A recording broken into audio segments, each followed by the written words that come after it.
My name is Katie, and I'm 19 years old. For as long as I can remember, the walls of Riverside Children's Home in Portland, Oregon, were the only home I had. The peeling yellow paint in the hallways, the creaky floors that moaned under your feet, the smell of institutional laundry detergent mixed with cafeteria food. All of it was as familiar to me as my own reflection. But on December 31st, when most people were preparing for champagne toasts and midnight kisses, I was packing my few belongings into a worn duffel bag, preparing to step into a world I knew nothing about. The state doesn't care much about you once you turn 19. There's no fanfare, no graduation ceremony from childhood to adulthood. One day you're a ward of the state, and the next, you're just another person expected to figure it all out on your own. Mrs. Patterson, the home's director, handed me an envelope with $300 in cash and a list of homeless shelters in the area. Her smile was sympathetic but tired, the kind of expression worn by someone who'd seen this scene play out too many times before. She wished me luck, patted my shoulder twice, and then turned back to her office where a mountain of paperwork waited. Just like that, I was on my own. The winter air hit me like a slap as I stepped outside. Snow had been falling since morning, covering the city in a blanket of white that would have been beautiful if I wasn't so terrified. I had no family, no friends outside the home, and nowhere to go. The other kids I'd grown up with had either been adopted years ago or had already aged out and disappeared into lives I knew nothing about. I stood on the sidewalk for what felt like hours, watching my breath form clouds in the frozen air, trying to decide which direction to walk. That's when I remembered the letter. 3 weeks earlier, a letter had arrived at the home addressed to me. It was so unusual that Mrs. Patterson had called me into her office, eyeing the envelope suspiciously as if it might contain something dangerous. The return address was from a law office in a small town called Millbrook, about 60 miles outside of Portland. Inside was a formal letter from an attorney named Richard Morrison, explaining that my mother had 2 brothers, Harold and George Whitmore, who owned a farm in Millbrook. The letter said they'd recently learned of my existence and wanted to meet me. There was a phone number included and a note saying I was welcome to visit any time. I'd been so shocked that I could barely process the information.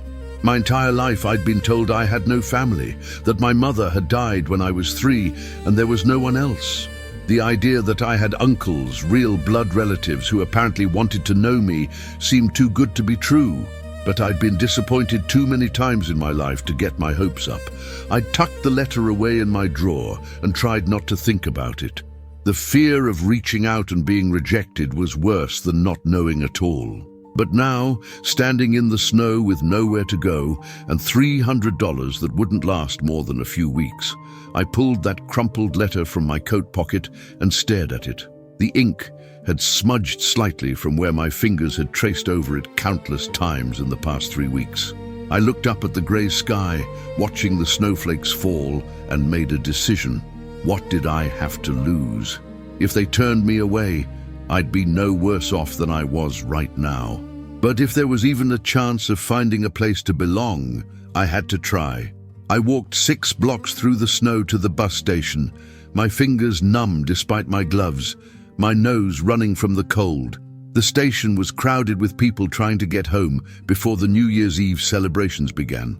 I approached the ticket counter and asked about buses to Millbrook. The clerk, a middle-aged woman with reading glasses hanging from a chain around her neck, looked at me with concern. She told me there was one bus leaving in 40 minutes, and it would be the last one until January 2nd because of the holiday.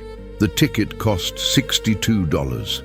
I handed over the money, watching my already meager funds dwindle, and took the ticket with shaking hands. The bus was half empty, filled mostly with people who looked as lost as I felt.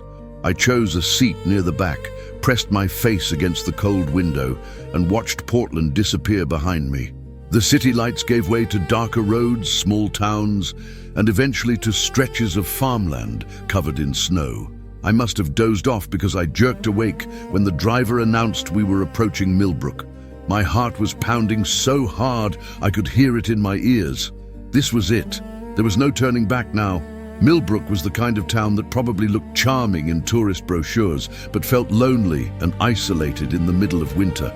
The bus dropped me off in front of a gas station that also served as the town's main store.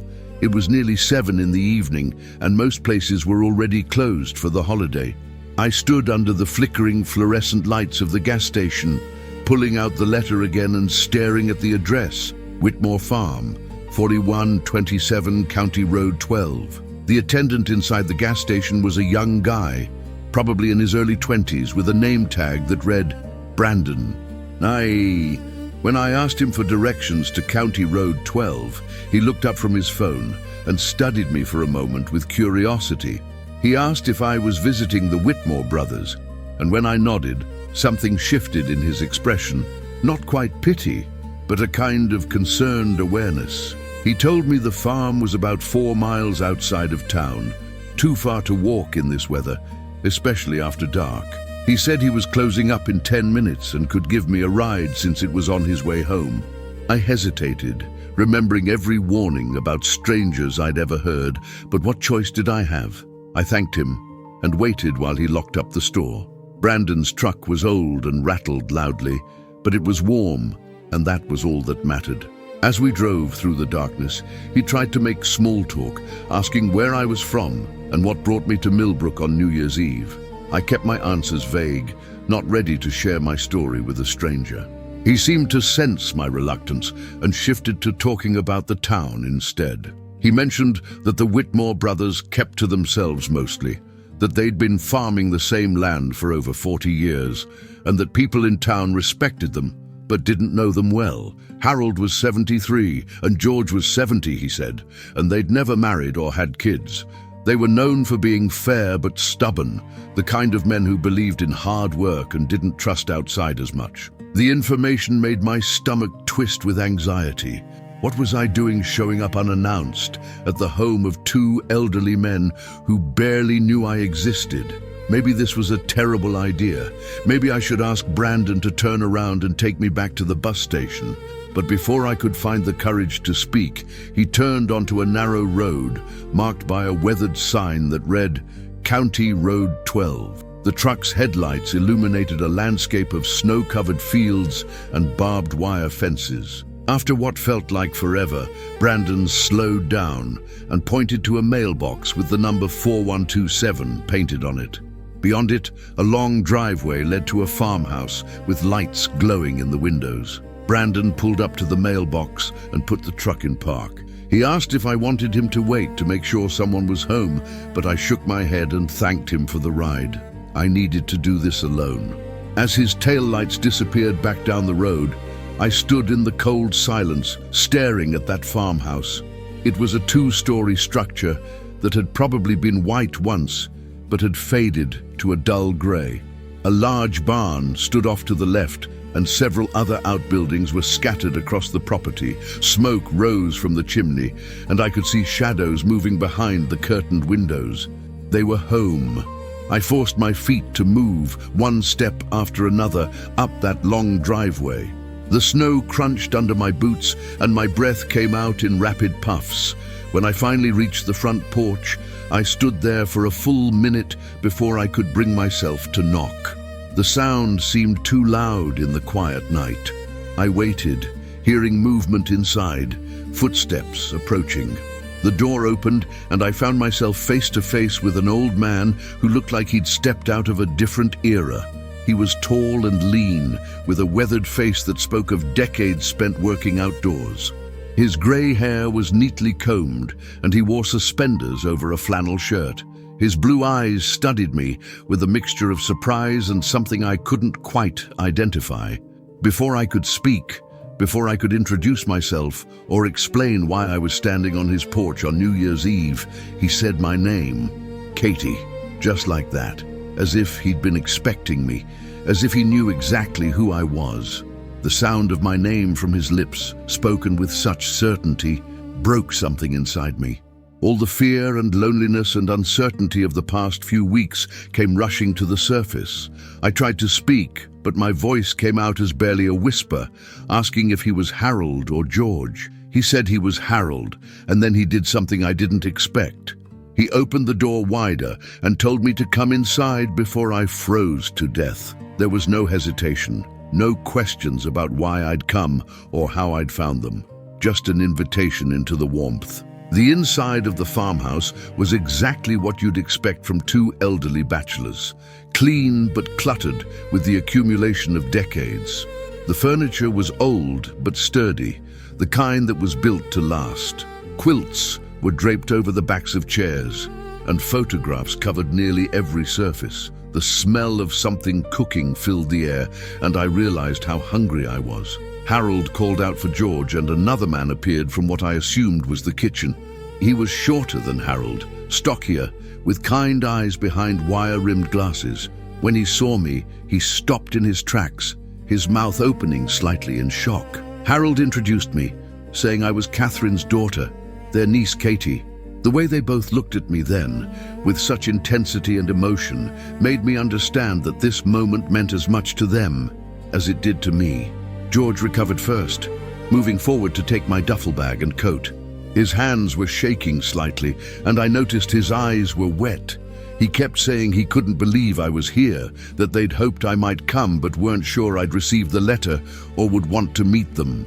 Harold guided me to a chair near the wood stove and disappeared into the kitchen, returning with a cup of hot coffee and a plate of food, pot roast, mashed potatoes and green beans. He said they'd eaten earlier, but there was plenty left over. I took the plate gratefully, and as I ate, they sat across from me, both of them watching me with expressions I'd never seen directed at me before. It took me a moment to recognize what it was: familial love, connection, belonging. They asked me questions gently, not pushing when I struggled to answer. I told them about growing up in the orphanage, about aging out, about having nowhere to go and deciding to take a chance on finding them.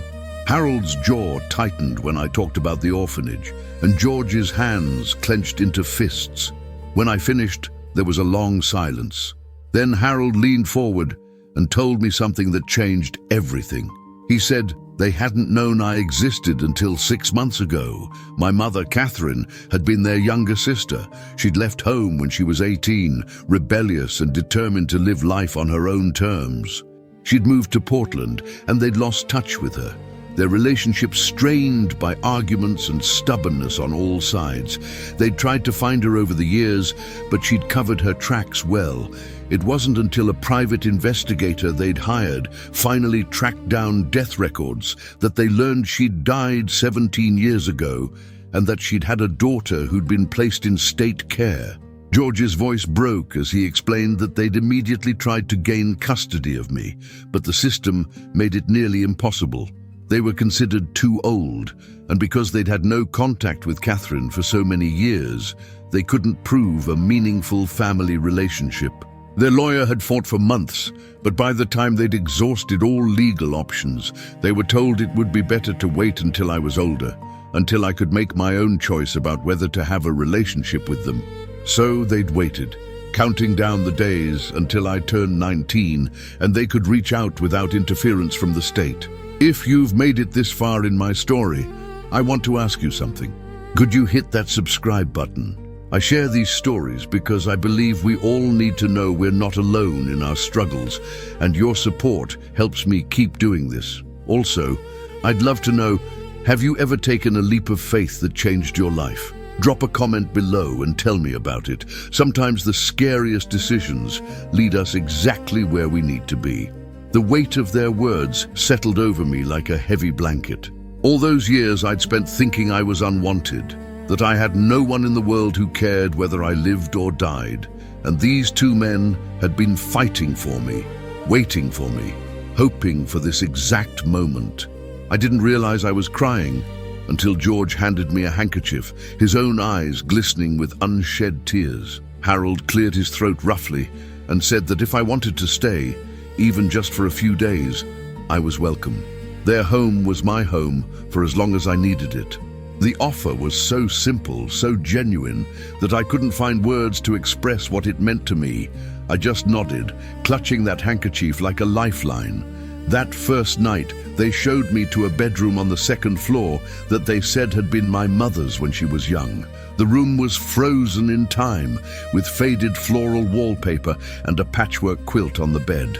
There were still posters on the walls from the 1980s and a bookshelf filled with worn paperbacks and old yearbooks. George apologized for the dust, saying they'd kept it exactly as Catherine had left it, unable to bring themselves to change anything. I ran my fingers over the books, trying to imagine my mother as a teenager, sitting in this very room, reading these same stories. It was the closest I'd ever felt to her, and the emotion was overwhelming. I thanked them, and they left me alone, telling me the bathroom was down the hall, and to help myself to anything I needed. I didn't sleep much that night. I lay in my mother's bed, wrapped in her quilt, staring at the ceiling and trying to process everything that had happened. Outside, I could hear the wind howling across the fields and the occasional creak of the old house settling. In the distance, I heard what sounded like fireworks, the town celebrating the new year. I'd completely forgotten about the holiday. While everyone else was toasting to new beginnings, I was lying in a stranger's house that somehow felt more like home than anywhere I'd ever been. Eventually, exhaustion overtook me, and I drifted into a deep, dreamless sleep. I woke to sunlight streaming through the window and the smell of bacon cooking. For a moment, I was disoriented, unsure where I was. Then the memories of the previous night came flooding back. I got dressed quickly and made my way downstairs, following the sounds of activity to a large country kitchen. Harold was at the stove, cooking what looked like enough food to feed an army, while George sat at the table reading a newspaper. They both looked up when I entered, and George immediately stood to pull out a chair for me. Harold asked how I'd slept, and started piling food onto a plate before I could even answer. Eggs, bacon, toast, fried potatoes, even pancakes. He said breakfast was the most important meal of the day, especially on a farm where there was always work to be done. As we ate, they told me about their routine. They woke at 5 every morning to tend to the animals. They had chickens, a few goats, and 2 old horses that were more pets than working animals at this point. The farm itself was much smaller than it used to be. They'd sold off most of the land over the years, keeping just 30 acres that they could manage themselves. They grew hay mostly, with a large vegetable garden in the summer. George handled the paperwork and finances, while Harold managed the physical work, though they both insisted they split duties equally. They were partners in every sense of the word, having worked this land side by side since they'd inherited it from their parents 42 years ago. They asked what I wanted to do, making it clear there was no pressure or expectations. I could stay as long as I wanted, leave whenever I chose. But I surprised myself by saying I wanted to help, to learn about the farm, and maybe make myself useful. The look they exchanged told me that was exactly what they'd hoped I'd say. Harold pushed back from the table and told me to dress warm. If I was going to be a farm girl, I might as well start learning right away. George chuckled and warned me that Harold didn't believe in taking it easy on anyone, himself included. The next few weeks fell into a rhythm that was both exhausting and deeply satisfying. I learned to collect eggs from chickens who seemed to have personal vendettas against me, to milk goats who were far more stubborn than they had any right to be, and to muck out stalls until my back ached and my hands were covered in blisters. Harold was a patient teacher but demanded excellence. He showed me how to properly stack hay bales, how to check fences for damage, how to read the weather by watching the sky and the behavior of the animals. George taught me the business side, how to track expenses, plan for seasonal changes, and manage the small income the farm generated from selling eggs and vegetables to local markets. But it wasn't just about the work. In the evenings after dinner, we'd sit in the living room and they'd tell me stories about my mother. I learned that Catherine had been wild and fearless, always pushing boundaries and questioning rules. She'd been an excellent student, but had hated the restrictions of small-town life. She dreamed of becoming a photographer and traveling the world. Harold's voice would get soft when he talked about her, and George would add details that painted a picture of a complicated, vibrant woman I wished desperately I could have known. They showed me photographs, Catherine as a little girl with missing teeth, as a teenager with big hair and bigger dreams, as a young woman on the day she left home with everything she owned packed into a single suitcase. They also told me about their regrets, about the fight they'd had the last time they saw her, how they'd called her irresponsible and naive, how she'd screamed that they didn't understand her and never would. She'd walked out that door and they'd never seen her again. They'd been too proud to apologize, too stubborn to reach out, and by the time they'd realized what they'd lost, it was too late. Harold's voice broke when he admitted that not a day had gone by in the past 23 years that he didn't wish he could take back those words. George added that finding out about me had been like getting a second chance, an opportunity to do right by Catherine's daughter in a way they'd failed to do for her. Their honesty about their mistakes made me trust them even more. They weren't trying to be perfect or to pretend the past hadn't happened. They were just two old men trying to make amends and build something new from the ruins of old regrets. I found myself opening up to them in ways I never had with anyone. I told them about the loneliness of growing up in the system, about watching other kids get adopted while I was passed over, about the counselors who meant well but never really understood. I told them about the fear that had lived in my chest for as long as I could remember, the certainty that I was fundamentally unlovable, because if my own mother hadn't wanted me, why would anyone else? Harold stood up when I said that, his chair scraping loudly against the floor. He crossed the room and knelt in front of me, his old knees cracking with the effort. He took my hands in his rough, calloused ones and looked me directly in the eyes. He told me that my mother had loved me more than anything in the world, that I needed to understand that whatever had happened to separate us wasn't because she didn't want me. He said Catherine had been troubled, had struggled with things they didn't fully understand, but her love for me had never been in question. He'd seen it in the pictures the investigator had found, in the records that showed she'd fought to keep me as long as she could before circumstances became impossible. George added that love wasn't always enough to overcome the challenges life threw at you, but that didn't make the love any less real or powerful. Their words didn't erase the pain of my childhood, but they did something equally important. They reframed it. For the first time, I could see my story not as a rejection, but as a tragedy, not as evidence of my unworthiness, but as proof of how complicated and unfair life could be. It was a subtle shift, but it changed everything. I began to see myself differently, not as someone who'd been abandoned, but as someone who'd survived, who'd endured, who'd found the courage to take a chance on connection, even when every past experience had taught me to protect myself. As January turned into February, something remarkable happened. The farmhouse began to feel less like a temporary refuge and more like home.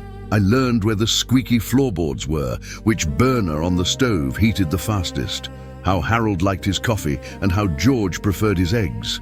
They learned my rhythms too, that I was grumpy before my first cup of coffee, that I liked to read before bed, that thunderstorms made me anxious. We became a unit, a family in all the ways that mattered. One morning in mid-February, I woke to find the farm covered in a fresh blanket of snow. It was the kind of pristine white that made everything look magical, untouched and perfect. I dressed quickly and went downstairs to find Harold already up, standing at the kitchen window with his coffee mug, staring out at the barn with an expression I couldn't quite read.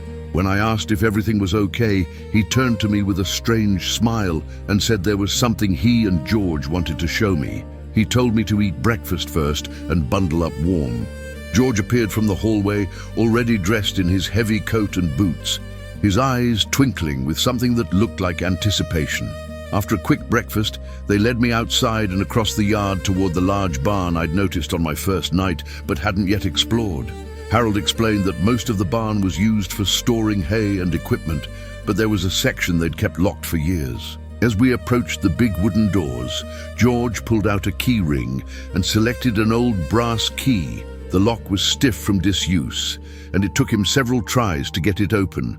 When the doors finally swung wide, revealing the dark interior, Harold pulled a cord and fluorescent lights flickered to life overhead. What I saw took my breath away. The section of the barn had been converted into a studio of sorts.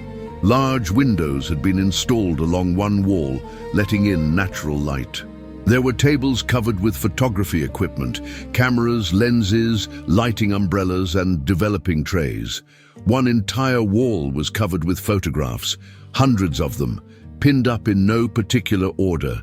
Landscapes, portraits, candid shots of farm life, abstract images that played with light and shadow.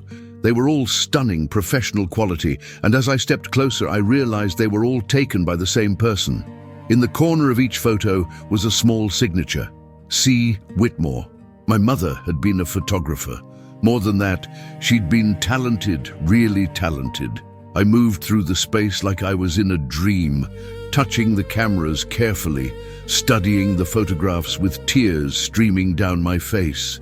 There were images I recognized from the landscape around the farm, the barn itself from different angles, the fields in various seasons, the old oak tree that stood near the property line. But there were also photos from other places, cities I didn't recognize, people I'd never seen, evidence of the life she'd lived, the dreams she'd pursued before everything fell apart. George came to stand beside me, his voice soft as he explained that Catherine had built this studio when she was 17. Their parents had thought it was a waste of money, but Harold and George had helped her anyway, using money they'd saved from working neighboring farms. She'd spent every free moment in here, developing film, experimenting with techniques, building a portfolio. When she'd left home, she'd taken some of her equipment, but left most of it behind, saying she'd come back for it eventually. She never did.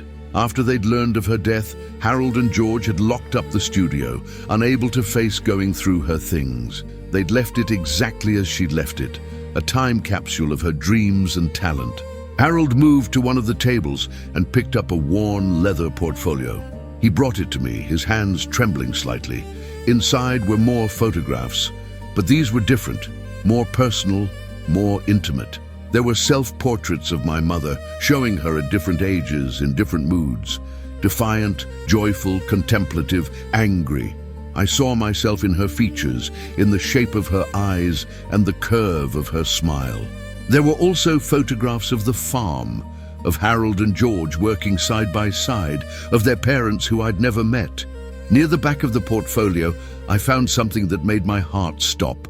A photograph of a baby. Me, I realized. Probably only a few months old, sleeping in a basket surrounded by flowers. My mother had captured that moment, had created art from her love for me.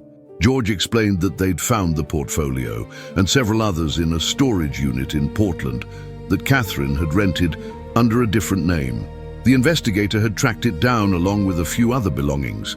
Among those belongings had been journals, dozens of them, where Catherine had written about her struggles, her dreams, and her desperate love for her daughter.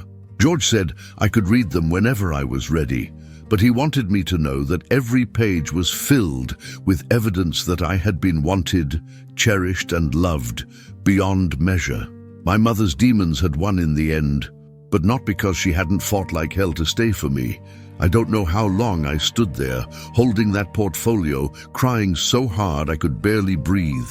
At some point, Harold and George wrapped their arms around me, the three of us standing together in that dusty barn studio, while the winter sun streamed through the windows. They told me the studio was mine now if I wanted it. Everything in it belonged to me. My mother's cameras, her equipment, her work. George said they'd noticed me taking pictures with my phone around the farm, capturing moments when I thought no one was watching. He'd seen the way I framed shots, the artistic eye I seemed to have inherited. Harold added that if I wanted to learn photography, really learn it the way Catherine had, they would support me however they could. The offer was overwhelming. I'd never thought about being a photographer. I'd never thought about being anything specific, really. When you grow up in the system, you're so focused on survival that dreams feel like luxuries you can't afford. But standing in that studio, surrounded by my mother's work, I felt something shift inside me. Maybe this was what I was meant to do. Maybe this was how I could connect with the mother I'd never known, by following in her footsteps and seeing the world through the same lens she had. Over the following weeks, I threw myself into learning everything I could about photography. I spent hours in the studio, reading the books Catherine had collected, studying her techniques, experimenting with her cameras. George helped me research online courses and local workshops.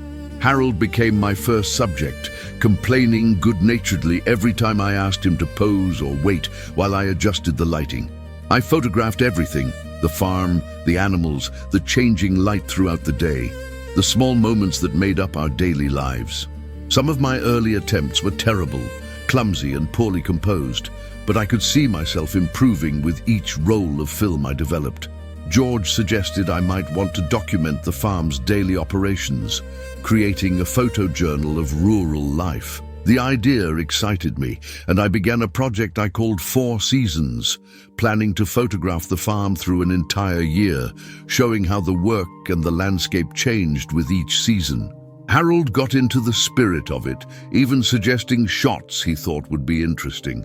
He told me about the best spots on the property for sunrise and sunset, about how the fields looked when the hay was ready for harvest, about the wildlife that appeared at different times of year. But photography wasn't the only thing that was changing. I'd started taking online classes to finish my high school equivalency, something I'd never completed at the orphanage. George sat with me at the kitchen table each evening, helping me work through math problems and essay assignments. Harold would quiz me on vocabulary words while we did chores. They treated my education as seriously as they treated the farm work, making it clear that both were important investments in my future.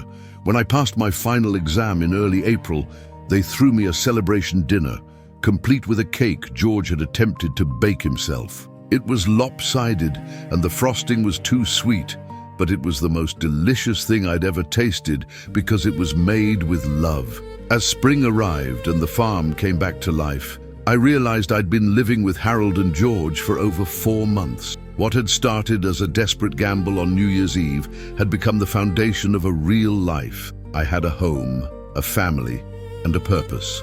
I still had hard days, moments when the trauma of my childhood would surface unexpectedly, leaving me anxious or withdrawn. But Harold and George met those moments with patience and understanding. They never pushed me to talk before I was ready, but they made it clear they were always there to listen.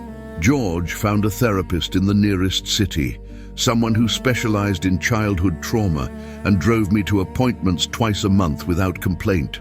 One evening in late April, as we sat on the porch watching the sun set over the fields, Harold told me something that I'd been hoping to hear, but hadn't dared to ask about.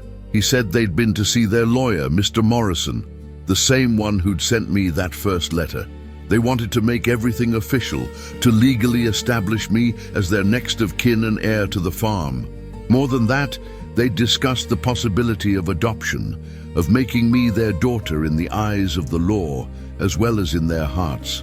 They understood I was 19 and an adult, so the adoption would be different than if I were a child, but it would give us legal recognition as a family.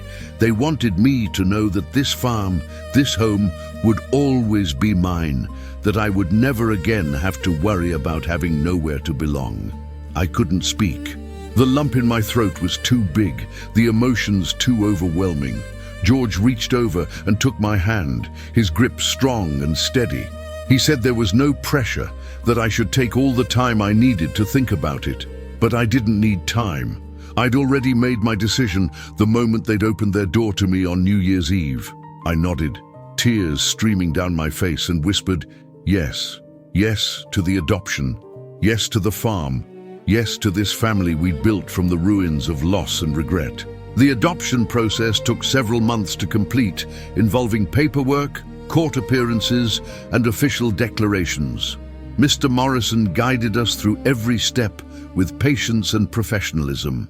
On a warm day in July, we stood before a judge in a small courthouse in Millbrook, and I officially became Katie Catherine Whitmore. The judge, a kind woman in her 60s named Judge Fletcher, smiled as she signed the documents and told us she'd been doing this job for 32 years. and had never seen a happier family. Harold squeezed my hand so tightly I thought he might break my fingers, and George pulled out his handkerchief to wipe away tears he didn't bother trying to hide. We went out for lunch afterward at the only restaurant in town, a diner called Millie's, that served the best apple pie I'd ever tasted. People kept stopping by our table to congratulate us, and I realized that somewhere along the way, I'd become part of this community too. That summer was one of the happiest periods of my life. The farm was in full bloom, the vegetable garden producing more tomatoes, beans and squash than we could possibly eat. I photographed everything, building my portfolio and developing my own style that was influenced by my mother's work, but distinctly my own. I focused on capturing the intersection of hard work and beauty, showing how a life lived close to the land could be both demanding and deeply rewarding. I sent some of my best prints to a small gallery in Portland that specialized in regional artists, not expecting anything to come of it. So I was shocked when the gallery owner, a woman named Sandra Chen, called to say she wanted to feature my work in a group show that fall. Harold and George were more excited about the gallery show than I was. They insisted on driving to Portland for the opening, even though it meant leaving the farm unattended for a day, something they rarely did. George bought a new shirt for the occasion, and Harold polished his dress shoes until they gleamed. When we arrived at the gallery, and I saw my photographs hanging on the walls with professional lighting and little cards bearing my name, I felt a surge of pride so intense it almost knocked me over. Several of my pieces sold that evening, including a photograph I'd titled Morning Chores that showed Harold feeding the chickens at dawn, light streaming through the barn doors behind him in golden rays. The buyer was a woman who said it reminded her of her grandfather's farm, and she wanted it for her living room where she could see it every day. As summer turned to autumn, I continued to document life on the farm. I photographed Harold teaching me to drive the old pickup truck, his patience infinite as I ground the gears and stalled out repeatedly. I captured George in the garden, his hands covered in dirt, his face peaceful as he worked among the vegetables. I documented the first frost, the changing colors of the trees, the preparation for winter. Each photograph told a story, not just of the farm, but of the family we'd become. Sandra from the gallery called again, saying my work was getting attention and asking if I'd be interested in a solo show in the spring. The opportunity felt surreal, like something that happened to other people, not to girls who'd grown up in orphanages with no prospects. In November, we celebrated my 20th birthday, my first real birthday party with cake and presents and people who loved me. George made his famous pot roast, the same meal Harold had served me on my first night on the farm, and Harold baked a chocolate cake that was only slightly lopsided. They gave me gifts that showed how well they knew me, a professional camera bag from George, a set of vintage photography books from Harold, and together, they presented me with something that made me cry, a framed photograph of my mother in her studio, surrounded by her work, looking young and vibrant and alive. On the back they'd written, "From one artist to another, may you always chase your dreams the way she did. Love, Dad Harold and Dad George." Seeing those words, Dad Harold and Dad George, made everything real in a way it hadn't been before. These weren't just my uncles or my guardians, they were my fathers. The men who'd chosen me, fought for me, and loved me unconditionally. I hugged them both tightly, telling them I loved them, something I'd been scared to say out loud before, as if speaking it might somehow break the spell and make it all disappear. But they said it back without hesitation, and I knew this was real, permanent, unshakable. As winter approached again, nearly a year after I'd first arrived on New Year's Eve, I found myself reflecting on how much had changed. The scared, lost girl who'd stood in the snow with nowhere to go had been transformed into someone with roots, with purpose, with a future. I'd gone from having nothing to having everything that mattered: a family, a home, a passion, and the knowledge that I was loved. The farm that had seemed so foreign and intimidating now felt like an extension of myself. I knew every inch of it, every season's rhythm, every challenge and reward it offered. One evening, as we sat by the fire like we did most nights, Harold brought up something they'd been discussing. They were getting older, he said, and while they were both still healthy and capable, they needed to think about the future. They wanted to teach me everything they knew about running the farm, so that when the time came, I'd be ready to take over. George added that they'd been talking to an agricultural extension agent about sustainable farming practices and small-scale operations that could generate more income. They thought maybe we could expand the vegetable operation, start selling at farmers' markets in the surrounding towns, maybe even offer photography workshops on the farm for people who wanted to learn rural photography. They had ideas, dreams for what the farm could become, and they wanted to build that future with me. The conversation filled me with a sense of possibility I'd never experienced before. For so long, I'd lived day to day, never able to plan beyond immediate survival.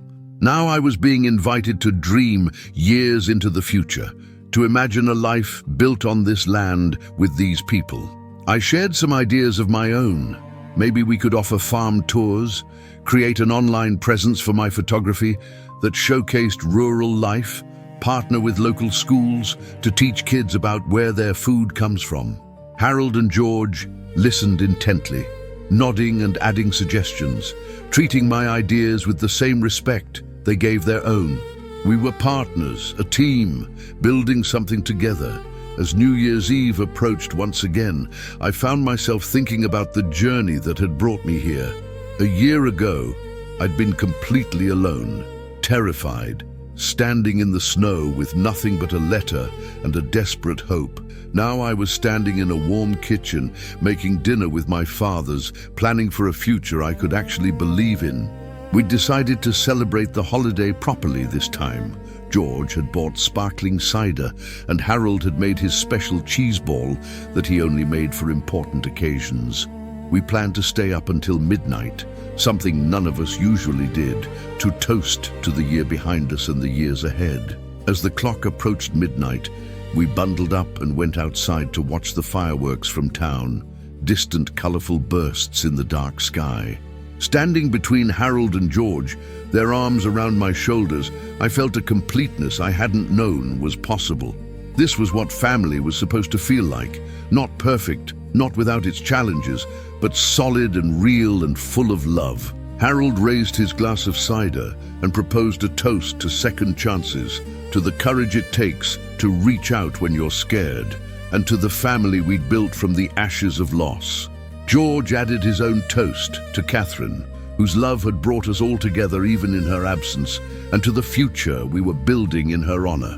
I raised my own glass, my voice steady and sure, and toasted to the two men who'd saved my life in every way that mattered, who'd given me not just a home, but an identity, not just shelter, but belonging.